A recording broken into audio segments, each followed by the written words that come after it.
Santé, hein. Santé. Du coup, vous savez quoi de jouer au download? T'es pas un peu surpris? Alors non, parce qu'on a déjà fait le download UK. Et du coup, le download France, ça me paraît logique en fait. Ça me paraît logique, on a fait le Hellfest l'année dernière, donc oui. Donc, je suis pas surpris, c'est plutôt cool. Ça se passe. Ça se passe, c'est bon. Mais du coup, Tranquille. c'est toi qui veux faire ce festival ou c'est enfin le festival métal en général ou c'est eux qui c'est la programmation qui te demande? Alors je vais demander à Seb. Seb, c'est eux qui ont demandé ou Download? download? Ouais. Ouais, bah apparemment oui. plus, C'est ça. Ouais. Moi je sais pas, c'est le booker qui trouve les dates et tu vois, je dis oui ou je dis non. Ouais, c'est ça, ouais. Parce que moi c'est surtout par rapport à ton style de musique. Parce que en vrai bah, c'est ça. Par exemple moi je pense à Linkin Park quand ils étaient repassés, etc. Comme c'était beaucoup plus électro, plus pop.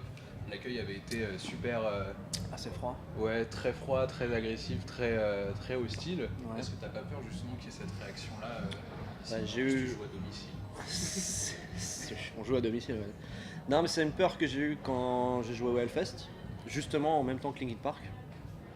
Et, euh, et en fait, quand j'ai vu l'accueil agressif que Linkin Park avait eu, et mon style de musique je le trouve quand même un peu plus agressif que le Linkin Park actuel, ça m'a...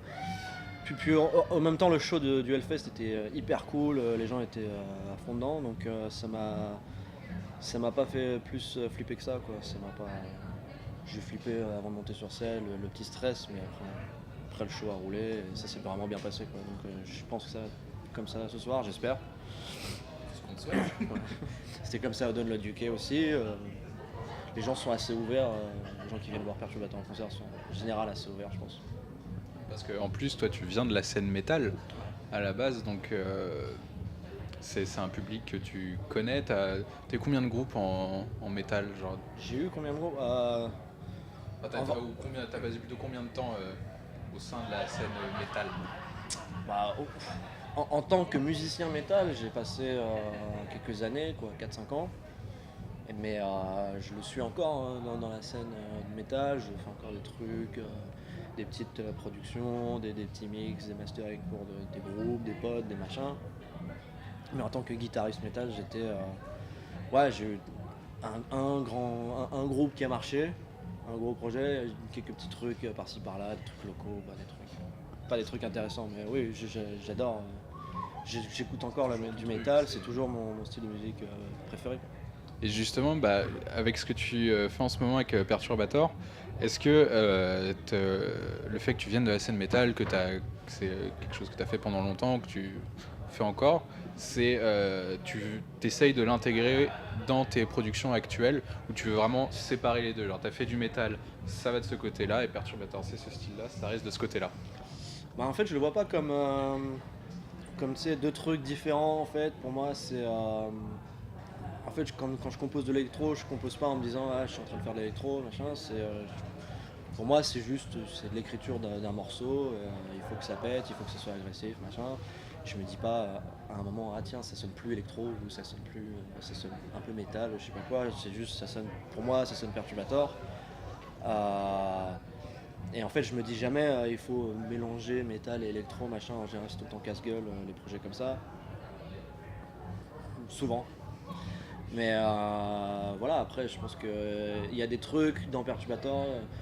Il y a beaucoup de trucs dans lesquels, dans Perturbator, où les métallos se retrouvent, en fait, et les fans électro se retrouvent aussi.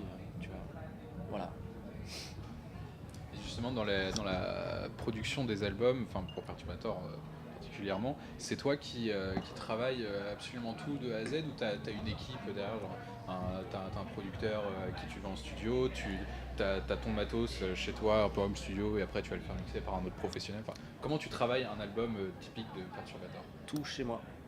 Et tout moi-même. Tout chez moi, tout moi-même. À part l'artwork de l'album, où c'est moi qui donne des directions, où je demande à quelqu'un de le faire, mais la production, l'écriture des morceaux et le mastering, c'est moi qui fais tout.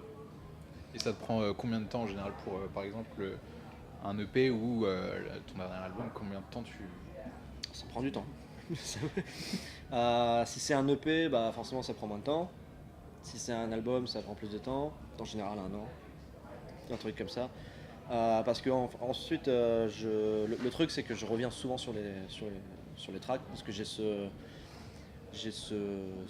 luxe de pouvoir rebosser les morceaux et de les changer à chaque fois à l'infini quand ça me plaît pas. Donc ça me prend beaucoup de temps en fait. Je suis hyper comme ça. Mais ouais, après ça dépend des albums, ça dépend. Ça peut prendre une moitié d'année. En général, un an. Un an, un album. J'essaie de me dire un an, un album. Et du coup, pour la partie visuelle, on dit que c'est toi qui donnes les directives, mais du coup, ça se passe comment? C'est un peu en mode de réunion avec une équipe créative, tu choisis les personnes, on te les présente. Comment t'arrives de tiens, j'ai un album, il sonne comme ça, j'ai envie que visuellement ça ressemble à ça? Alors ça dépend, là le dernier, c'est mon dernier EP New Model. J'avais trouvé l'artwork sur internet et après j'ai contacté le gars et machin. Et du coup en fait j'ai composé en regardant l'artwork et en me disant il faut que la musique ressemble à ça. C'est un artwork que j'ai trouvé vraiment très beau. Mais avant ça j'avais un gars en fait, un mec qui dessine des comics qui faisait ça pour moi et en fait tout ce que je faisais je lui disais sur cet album là, je t'envoie l'album, je veux que ce soit une église, machin, avec une meuf, un poil, ce que tu veux. Et il le faisait quoi, un mec tout seul. Mais oui, je crois qu'il habite à New York le gars, donc en fait on fait que par Facebook. Voilà. Donc rien de très professionnel. Hein, donc. C'est vraiment comme ça vient, comme ça. C'est ghetto. Et ça du coup, t'as pas vraiment de temps de travail là-dessus en fait. Alors non. Là pour le coup c'est beaucoup plus rapide. Non, c'est beaucoup plus rapide, et puis c'est pas moi qui fais les artworks. Donc en fait le mec fait l'artwork, pendant ce temps-là je peux continuer à bosser sur l'album et voilà. Et sur scène maintenant, là t'es en festival en plus métal. Pour toi, est-ce qu'il y a une différence entre jouer sur un festival ou un show chez toi où t'es en tête d'affiche, enfin t'es le headliner et justement comment tu comptes aller chercher les gens, les métalleux qui sont venus voir Marilyn Manson hier, Ozzy avant-hier, ce soir les Foo Fighters, comment tu... Je compte pas les chercher. Qu'est-ce qui va les faire venir? Il y a une grosse différence, je compte pas chercher les gens, j'espère qu'ils viennent, mais je vais pas faire quelque chose de différent pour aller les pêcher. Surtout qu'en festival c'est vraiment la pression, le stress, parce que t'as un temps très limité en fait pour t'installer, pour jouer, pour machin. C'est des conditions généralement t'as beaucoup plus de pression quoi. Et donc je suis pas très fan des festivals personnellement. Je préfère jouer dans une salle, en headliner ou pas. Mais avoir le temps de faire un soundcheck, de faire des trucs comme ça. Même tu vois, dans un truc en plein air comme ça, on sait pas si le light show c'est une grosse partie du live de Perturbator. On sait pas si les lights vont bien marcher, est-ce qu'il va faire encore jour, est-ce qu'il va faire nuit, ce genre de trucs tu vois. Il va faire jour, je sais. Je sais pas s'il va faire jour. Mais bon, voilà quoi. Du coup, t'es pas fan de festival, mais t'en fais combien là pour cette tournée? Combien de festivals? En plus là c'est l'été, là t'es parti pour... On en fait 5, 6. Robert, ne regarde pas comme ça, on en fait. Ça va, hein. On fait Grass Pop, après on fait Grass Pop, Ziget. On a 22 dates sur l'été, dont à peu près 16 festivals. 16 festivals, putain, on a beaucoup de festivals, tu vois. Tu vois. Je crois qu'il y a 6 dates en club. Voilà, pour 16 festivals. Je vais être gâté. Du coup pas trop de pression. Je vais être ravi. En fait celui-là c'est Download, c'est celui où je me mets le plus la pression parce que du coup c'est le premier vrai gros festival de l'été. Et voilà, et puis je joue à domicile. Et en fait c'est le Download, tu vois, il y a ce côté un peu, on a envie de faire les choses bien et que ça pète des culs. Donc voilà. Mais après les autres, Grass Pop, Ziget, je pense que c'est celui-là il marche. Si ce soir ça marche bien. Ça va être l'autoroute, ça va détendre le truc. Ça va bien détendre, ouais. Et sur place justement, comment tu... par rapport à l'organisation justement, comme ça doit aller vite, ça doit être rapide. Quoique là, t'as du bol, t'es le dernier à passer sur ta scène. Ouais, ouais. Du coup, il n'y a pas la pression pour enlever le matos rapidement. Est-ce que tu l'installes avec les autres? T'as des directives? Comment se passe justement toute l'installation de ton Alors, set? bah, Parce que j'imagine qu'il y a du matos. on a des roadies pour les lights. Donc l'installation light, on essaie de faire ça en 30 minutes. C'est des gros trucs, hein, c'est des machins sur des piliers, des châssis, des trucs. C'est tout un bordel. Donc il y a une équipe light et il y a une équipe son. Et moi je fais partie de l'équipe son et du coup j'installe juste mon matos. J'installe mon matos, je me mets dans mon coin, on a le tapis, on a machin, ça va assez vite, le son ça va très vite. Là il y a le batteur qui est là, qui installe sa batterie. Et en fait c'est les lights qui prennent le plus de temps. Ce qu'il faut faire, il faut faire de la construction. J'ai vu que t'as quelqu'un plutôt Ouais, compétent. on a tout un tas de. On a deux roadies bien musclés, vraiment beaux. Et ouais. Bah, après, c'est leur problème, tu vois. Enfin, c'est leur problème, entre guillemets. C'est leur taf. C'est leur taf. Et c'est aussi, si les lights ne sont pas faites rapidement, c'est pas moi qu'il faut voir, quoi. C'est ce gars-là, quoi. Et justement, c'est toi qui choisis avec qui tu travailles ou pas, ou c'est ta prod qui te dit voilà, on a trouvé telle personne, ou tu regardes quand même un peu leur travail, ce qu'ils ont fait, ce qu'ils ont produit, avec qui ils ont joué, etc. Voir si ça te plaît. Bah, tout dépend de si les personnes avec qui je travaille ont un apport créatif en fait au live. C'est-à-dire si c'est le batteur c'est mon pote d'enfance que je connais bien et donc je l'ai choisi. Le lighter, celui qui a vraiment fait la création du light show, c'est moi qui l'ai choisi aussi parce que je savais que c'est un bon gars. Le roadies de la construction qui construit les lights, qui monte tout le bordel light, c'est un pote d'un gars que je connais pas très bien mais j'apprends à le connaître. C'est pas moi qui ai choisi, mais au final, tu vois, on n'est pas difficile. Je vais pas dire non. Il y a un mec qui propose d'aider, je vais pas chier dans la colle, quoi. Donc ouais. Et du coup, ouais, ça va être la dernière, je pense. S'il y a un truc justement, enfin ta carrière en tant que perturbateur est plutôt récente, hein. Quoique, attends, ça commence, ouais. C'est juste, du coup, dans le sens, ta carrière commence à plutôt bien grandir.